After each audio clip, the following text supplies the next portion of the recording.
ثبت نام لاتاری آمریکا با ما رایگان. سلام دوستان خوبم، صالحی هستم.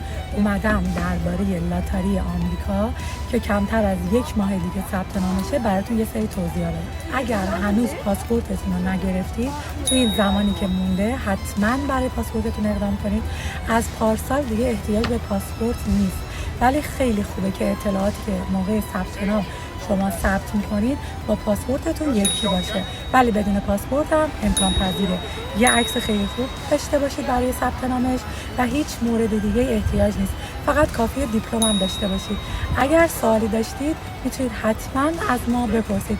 یه خبر خوش، ما این ثبت نامو برای شما به صورت رایگان انجام میدیم.